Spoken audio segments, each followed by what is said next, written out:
Good morning. Good morning. You're welcome once again.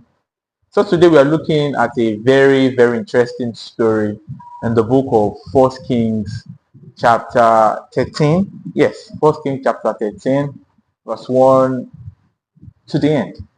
So let me give you a background to the story in paraphrasing. The story was about a young prophet. A young prophet was instructed by the Lord to go to the king, the then king in Israel, King Jeroboam. So the king was a terrible king. Uh, he prosperously does evil things. Like he does evil things and is prosperous in it. So he does it for fun. He does it for activities and all of that. For Leo, as it were, for Leo. So so God sent the young prophet to go meet the king, and God gave him an instruction. So when he went to the king, he told him that blah blah blah. The king, on this altar, uh, you will slay people. You will kill the priests that offer sacrifice to the Lord, and then your son that comes after you, that's Josiah, will be a terrible king than you. So upon Jeroboam hearing this, he was angry, and he stretched forth his hand and said, "Season, season." So immediately he stretched forth his hand got withered. And then it was like, not be play with the do here. It was like, it was coming to the reality that this is serious. And then he now begged the prophet and said, "Please help me beg your God to restore my hand." And of course, this is important. The prophet prayed to the Lord, and his hand came alive back. Flesh and blood started running in his hand. Flesh returned, you know. So I'm not necessarily concerned about the biology of the hand returning, but all we know is that the withered hand came back to life. Now, the king now asked the prophet, "Man of God, oh, please let us uh, give you a warm hospitality. Eat and dine with us." Can you imagine the king? That's the answer prayer to many prophets. A king asking the prophet to come and eat with us. Come on now. That's an answered prayer. That's an answered prayer. Serious one. So because the Lord instructed him, so he told the prophet that even if you give me up to half of your kingdom, I am not eating, I am not staying. I have been instructed. So he specifically spelled out the instruction of the Lord to the king, that I have been instructed by the Lord to not eat anything or drink anything in this palace until I deliver my counsel, and I must leave immediately. So he left, he followed another way different from the way he came with. Now, of course, it is the king's palace. A lot of people are there seeing the wondrous activities being in display. Of course, there are many people in the king's palace when the young prophet was talking. So there was an old prophet in the land. Some of his children were in the palace when he was talking. So they went to meet their father and explain to him. So they said, so happened. So the father asked, that's the old prophet, he asked them that, where did he go? Where did he go? So they told him where he went, where he passed. So he saddled his donkey and followed after him. So he met him on the way. I don't know how he was working except in the first instance. So he met him on the way, and then he said, "Are you the young man of God that came to meet our king?" He said, "Yes." So he said, "Can you follow me home to Heath? I'm a old prophet. Can you follow me home to merriment and all of that?" So he said, "No, that the Lord has instructed me not to eat anything in this land till I'm done with my business and I should go back." He said, he now lied to him and said, "The angel of the Lord visited me and told me in a vision that I should instruct you to follow me back home and eat." He was lying. He was the old prophet. I was thinking the Bible would say, a prophet of the devil, prophet of Baal, and all of that. He was a true, genuine prophet, but he lied. That means some man of God are flesh. Sometimes they can act in flesh. So he followed him home and all of that, and they ate and they had a nice time. They dined together, and now the spirit of the Lord now came heavily on the old prophet. So he now prophesied to the young prophet that because you have disobeyed the Lord your God, you will die. And he gave him that prophecy. So the young man of God said, "Bam." No wahala na, ma dey go. So he left and he was on his way. So on his way, a lion came and attacked him, killed him, ate him, left his head and I think a leg or something, and did not touch the donkey. The lion did not eat the donkey to show you that it's supernatural. So the young prophet now came. I was like, blah, blah, blah. Wow, wow, wow. This man has died. This is the man that disobeyed the Lord and all of that. So there are 4 lessons in this story, and I'll plead with you to journey with me.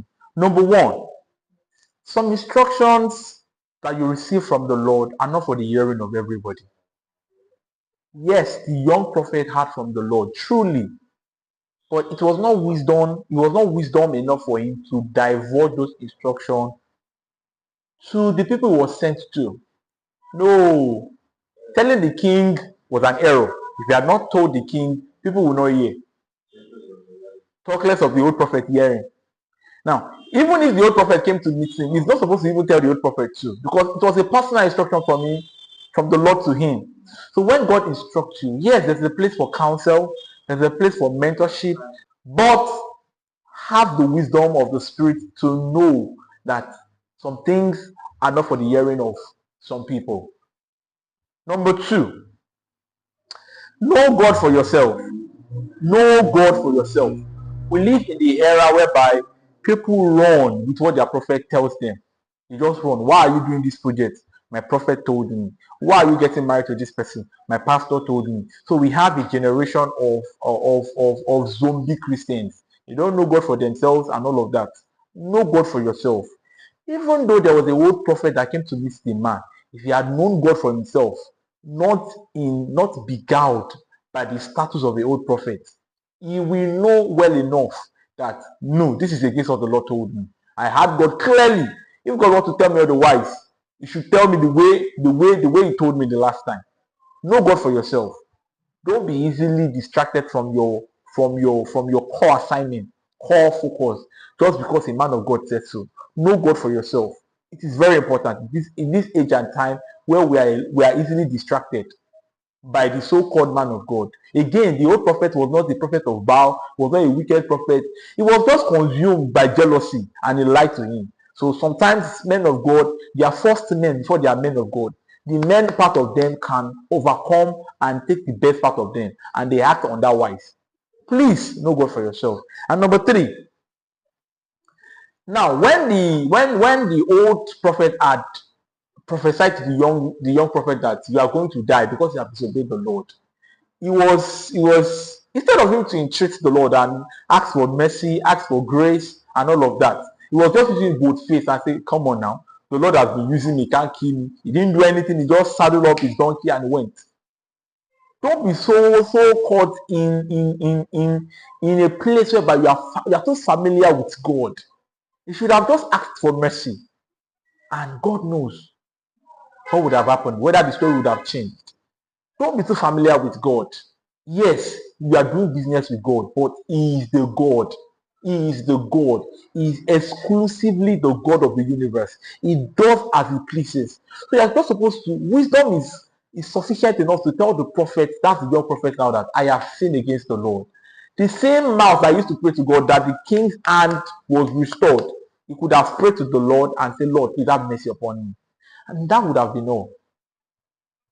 And number 4 lesson is that men will never remember your good works at the happenstance of one bad scenario. So we saw in verse 26, when the old prophet came to meet the corpse of the young prophet, where he died, he was lamenting, saying, see the end point of the man of God that disobeyed God. He disobeyed God. He was not saying the anointed man of God that restored the king's hand, the anointed man of God that had influence with the king, the anointed man of God that prophesied to the land and all of that. He was just emphatic about the end point of his life. So I beseech you by the message of God, run your race, your Christian race, every day with the consciousness that today matters. Not yesterday, not the day before yesterday, today matters. Today matters, because one wrong step can cancel years of journey. We walk in a kingdom that is very, very unique. Please, yesterday does not suffice for today. Today will not suffice for tomorrow. A day at a time. A day at a time. I pray that we end well in Jesus' name. So, number one, instructions are not for everybody. They are not for everybody's hearing. Number two, know God for yourself. Know God for yourself. Number three, don't be too familiar with God. Don't be too familiar with God. And number four, live your life one step at a time, one day at a time, with the consciousness that I want to end well. And protect your salvation. Guard your salvation with fear and trembling. I pray the Lord bless you. The Lord cause his face to shine upon you. Thank you and have a nice day.